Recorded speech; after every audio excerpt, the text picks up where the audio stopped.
Hello friends, कैसे हैं आप सभी। एक बार फिर से आप सभी का स्वागत है मेरे चैनल सुपर इंटरमीडिएट क्लासेस में। गैस, मैंने आपको जीरेंड के बारे में बताया था, जो नन फाइनाइट्स का ही एक नियम है।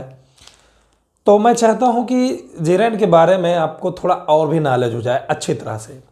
तो आइए चलते हैं बिना समय खर्च किए हुए व्हाइट बोर्ड की तरफ। देखो, मैंने आपको बताया था कि अगर जीरेंड आपको जीरेंड अगर आपको एक्टिव वॉइस में मिलेगा तो आपको आईएनजी जोड़ना है। पैसिव वॉइस में मिलेगा तो बीइंग प्लस वर्ब की थर्ड फॉर्म का यूज करना है। तो आइए चलते हैं। तो उसमें एक चीज जान लीजिए, क्रिया में ना नी ने जुड़ा है तो समझ लीजिए वो जीरेंड है। जैसे विद्यालय में अपने सभी दोस्तों के सामने अपमानित होने के कारण उसने अपना क्रोध जाहिर किया। तो यहाँ पे देखिए, उसने अपना क्रोध जाहिर किया। किसने? उसने। ठीक है, ये सब्जेक्ट हो गया। जाहिर किया, क्या जाहिर किया? अपना क्रोध। ये ऑब्जेक्ट है, बाद में ट्रांसलेशन बनेगा ही, लेकिन ये है विद्यालय में अपने सभी दोस्तों के सामने अपमानित होने के कारण। ठीक है, तो के कारण की अंग्रेजी आप सभी को मालूम ही होगा, due to, on account of, because of, owing to, कोई एक लिखेंगे। जैसे के कारण ये प्रीपोजिशन है, ये आगे आ जाएगा। तो के कारण की अंग्रेजी चलो हमने लिख दिया बिकॉज ऑफ। ठीक है, बिकॉज ऑफ। अब आपको ये पता है कि प्रीपोजिशन के बाद अगर कोई क्रिया आती है तो वो हमेशा जीरेंड बनती है। ठीक, तो देखो, के कारण के बाद ये लिखना है अपमानित होना। ठीक, तो ये जीरेंड है, आईएनजी के नियम से बनेगा। लेकिन ये पैसिव वॉइस में है। क्यों? विद्यालय में अपने सभी दोस्तों के सामने अपमानित होने के कारण। तो अपमानित किसने किया उसको? अपमानित किसने किया? पता नहीं, कोई रहा होगा, दूसरे के द्वारा अपमानित हुआ। तो फिर ये पैसिव वॉइस है, तो इसको हम बनाएंगे बीइंग प्लस वर्ब की थर्ड फॉर्म से। तो बिकॉज ऑफ बीइंग, यही है आपका जीरेंड, जो कि पैसिव वॉइस में है। बिकॉज ऑफ बीइंग, अपमानित होना, यानी ह्यूमिलेट लिख सकते हैं, या नॉर्मल एक वर्ड है इंसल्टेड, इंसल्ट का इंसल्टेड हो जाएगा। Because of being insulted. अब अपने सभी दोस्तों के सामने, सामने की अंग्रेजी इन फ्रंट ऑफ होती है, या बिफोर मतलब भी सामने होता है। ठीक है, बिफोर मतलब भी सामने होता है, जो सिर्फ सजीव के लिए लगता है। सजीव के सामने होगा तभी बिफोर लगेगा। Because of being insulted before, अपने सभी दोस्तों, तो सभी आगे आ जाएगा, ऑल, और ऑल अपने की अंग्रेजी हिज, दोस्तों यानी फ्रेंड्स। ये प्रीपोजिशन वाला पार्ट थोड़ा सा बना। Because of being insulted before all his friends. अब विद्यालय में ये भी यही लिख देंगे, इन द स्कूल। ये पूरा पार्ट वाक्य के अंत में भी बन सकता है। Because of being insulted before all his friends in the school, या in front of all his friends in the school. अब वो बनाएंगे, उसने अपना क्रोध जाहिर किया। किसने जाहिर किया? उसने। तो ये लिख देंगे, ये सब्जेक्ट है ही। जाहिर करना की अंग्रेजी एक्सप्रेस होता है, एक्सप्रेस्ड हो जाएगा क्योंकि ये पास्ट इंफिनिट टेंस है। एक्सप्रेस्ड, क्या जाहिर किया? अपना क्रोध, यानी हिज। क्रोध की अंग्रेजी लिख सकते हैं एंगर, या फ्यूरी का मतलब भी वही होता है। तो इतना बड़ा ट्रांसलेशन आपका बढ़िया से बन जाएगा, जिसमें ये जीरेंड है जो कि पैसिव वॉइस में है। ठीक है, क्योंकि अपमानित किसने किया था ये पता नहीं, किसी की दूसरे के द्वारा अपमानित हुआ था। तो जीरेंड ये पैसिव वॉइस में बन गया। विद्यालय अपने सभी दोस्तों के सामने अपमानित होने के कारण उसने अपना क्रोध जाहिर किया। Because of being insulted before all his friends in the school, he expressed his anger. अब यहीं पे एक दूसरे सेंटेंस में हम चलते हैं। अपना भरसक प्रयास करने के बावजूद भी, यहां भी एक प्रीपोजिशन है के बावजूद भी, जिसकी अंग्रेजी होता है डिस्पाइट, या फिर आप इंस्पाइट ऑफ भी लिख सकते हो। अब यहां देखो, प्रीपोजिशन के बाद एक क्रिया आई है प्रयास करना, यानी ट्राई। ठीक है, लेकिन अपना भरसक प्रयास करने के बावजूद भी मैं वह ना पा सका जो मैं चाहता था। ठीक, तो मैं वह ना पा सका, कौन ना पा सका? मैं, यही सब्जेक्ट है। जो मैं चाहता था वो ना पा सका, कौन? मैं। और प्रयास किसने किया? मैंने। मतलब ये वाली क्रिया और वो वाली क्रिया दोनों को करने वाला है मैं। इसी ने प्रयास भी किया है, इसी यही पा भी नहीं सका है। लेकिन इसमें दोस्तों जाहिर किया किसने? उसने। लेकिन अपमानित किया था किसने? पता नहीं, किसी और ने किया था, दूसरे के द्वारा किया गया था। तो ये तो पैसिव वॉइस था। और यहाँ पे प्रयास भी इसी ने किया है, पाया भी इसी ने नहीं, तो ये एक्टिव वॉइस हो जाएगा। तो यही जीरंड के एक्टिव और पैसिव का नियम है। के बावजूद भी कि अंग्रेजी हमने यहाँ लिखा इन स्पाइट ऑफ, या आप डिस्पाइट भी लिख सकते हो, in spite of.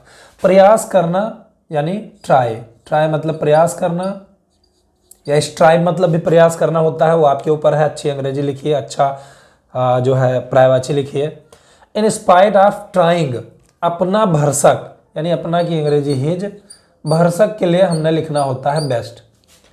In spite of trying his best, अब ये बनाओ, मैं वह ना पा सका जो मैं चाहता था। ठीक, तो ये पहले बना लो।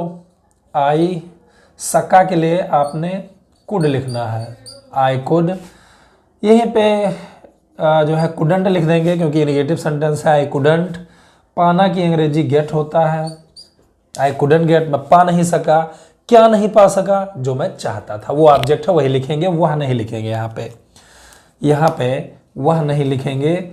मैं पा ना सका, क्या नहीं पा सका? जो मैं चाहता था। तो जो के लिए नाउन क्लाज में हमने व्हाट या व्हाटएवर का प्रयोग करना होता था। व्हाट या व्हाटएवर, मैं चाहता था, आई।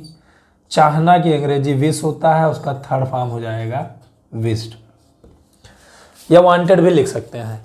In spite of trying his best. हाँ, एक चीज थोड़ा यहाँ पे गलत हो गया है, क्योंकि यहाँ सब्जेक्ट के रूप में आई तो है, आई है, इसलिए यहाँ अपना की अंग्रेजी हिज ना लिख करके यहाँ पर माई लिखा जाएगा। Sorry for the mistake.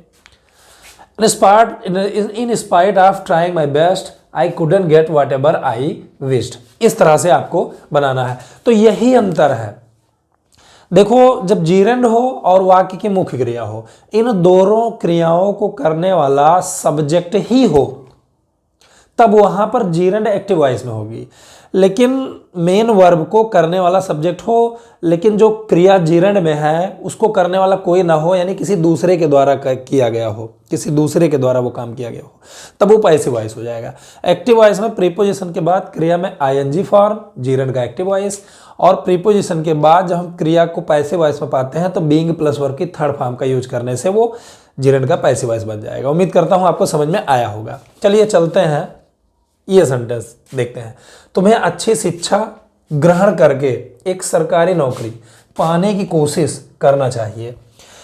तो यहाँ पे ये ग्रहण करके जो है, प्राप्त करके, ये यहाँ पे जीरंड है आपका। तुम्हें अच्छी शिक्षा ग्रहण करके एक सरकारी नौकरी पाने की कोशिश करना चाहिए।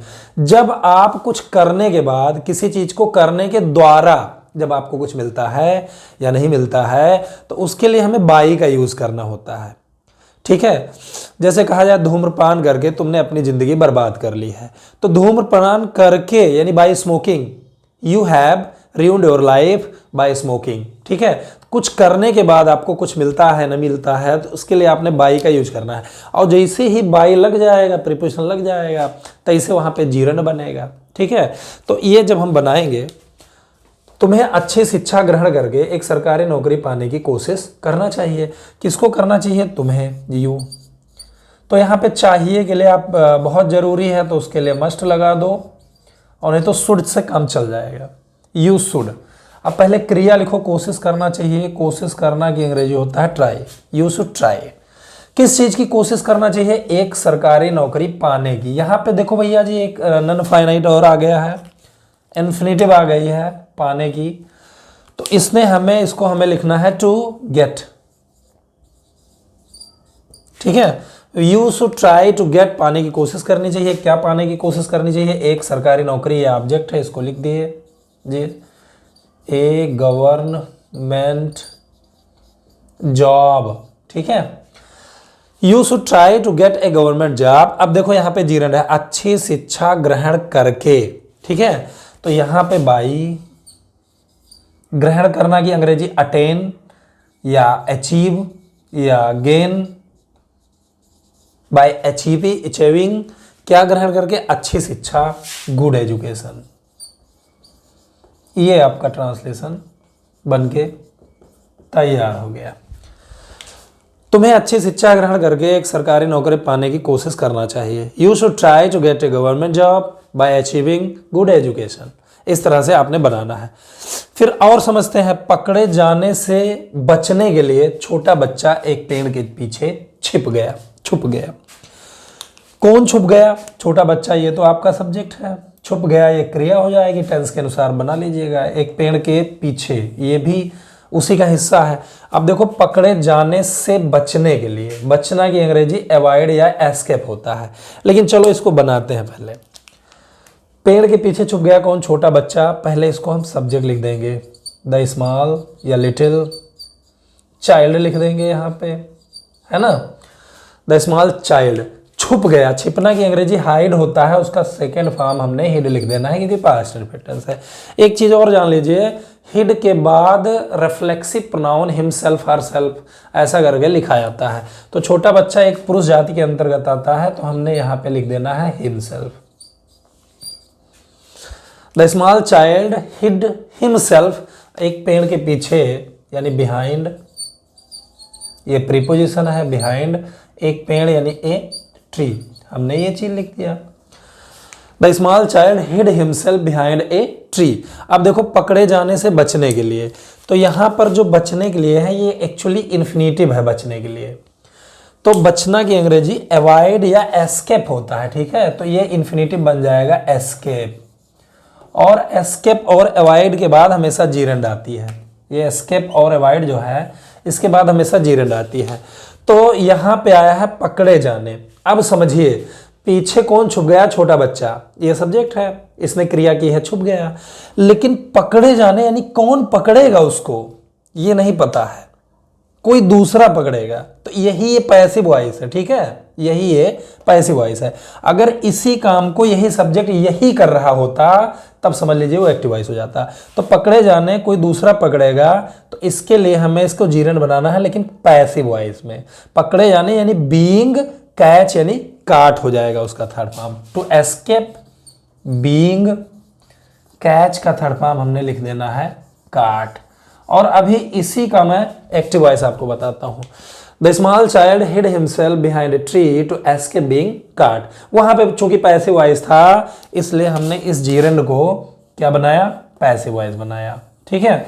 अभी यहीं पे देख लीजिए, दोबारा फेल होने से बचने के लिए सही से पढ़ो। सही से कौन पढ़ेगा? तुम यहाँ इंपरेटिव सेंटेंस है, इंपरेटिव सेंटेंस में तुम छिपा रहता है। तो समझिए, सही से पढ़ेगा कौन? तुम। और फेल कौन होगा? तुम ही।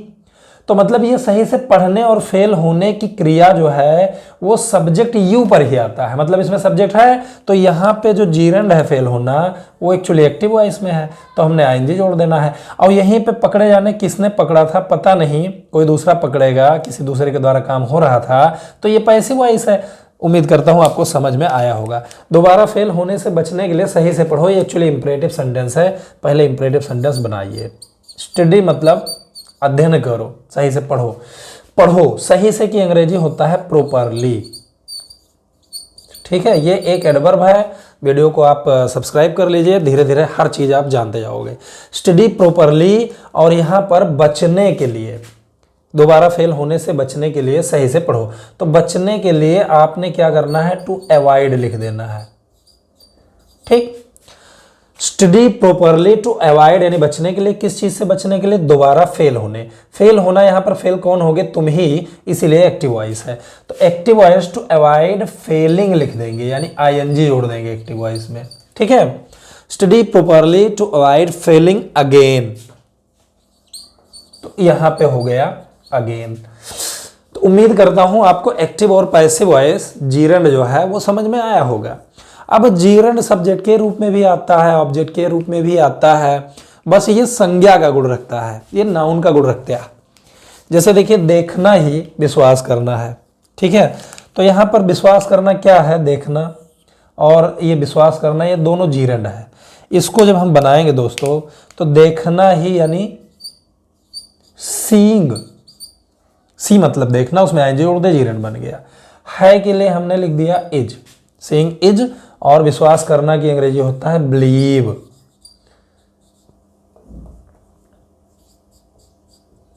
तो तो ये भी जीरंड है, तो इसको हमने बिलीविंग कर दिया। Seeing is believing.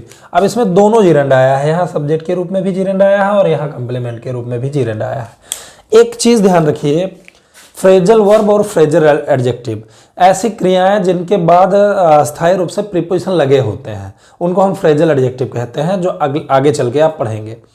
और फ्रेजल वर्ब का मतलब होता है ऐसी क्रिया जिसमें स्थायी रूप से प्रीपोजिशन लगे होते हैं। फ्रेजल एडजेक्टिव का मतलब उसमें एक अस्थायी रूप से प्रीपोजिशन लगा होता है। जैसे यहाँ पर देखिए, उसे मरने से डर लगता है। ठीक, उसे मरने से डर लगता है, तो डरना की अगर फियर लिख सकते हैं, लेकिन एक शब्द है अफ्रेड, यानी डर लगता है किसको, उसे यानी ही। तो इसको हम प्रेजेंट इंडेफिनिट टेंस में नहीं बनाएंगे, इज लिखेंगे, तो हमने एडजेक्टिव यानी डर होना के लिए अफ्रेड लिख देंगे। ही इज अफ्रेड, वो डरता है, मतलब वो डरा है, तो ये प्रेजेंट इंडेफिनिट नहीं बनेगा क्योंकि अफ्रेड एक क्रिया नहीं है। अब अफ्रेड के बाद हमेशा हमने ऑफ लगाना होता है, इसका नियम है। डरना की अंग्रेजी अफ्रेड ऑफ होती है, तो फिर से नहीं लिखेंगे, ऑफ ही इसके लिए चल जाएगा। ही इज अफ्रेड ऑफ। अब देखो यहाँ प्रीपोजिशन के बाद अगर कोई क्रिया आ जाती है तो फिर जेरंड बनेगा, तो यहाँ पे हमने लिख देना है डाई का ING form dying. He is afraid of dying. तो इस प्रकार से आपको जीरंड समझना है, एक्टिव और पैसिव वॉइस। उम्मीद करता हूँ ये चीज़ें आपको समझ में आई है। अगर कहीं भी कोई भी डाउट है, कोई भी हेजिटेशन है, तो आप निसंदेह आप मुझे कमेंट करके पूछ सकते हो, मुझे कॉल कर सकते हो और मैं उसको समझाने की आपको कोशिश करूँगा। और अगर आपको वीडियो पसंद आया है तो कृपया वीडियो को लाइक और शेयर ज़रूर करिएगा। चैनल में आप नए हैं तो चैनल को सब्सक्राइब कर लीजिएगा। Thanks for watching.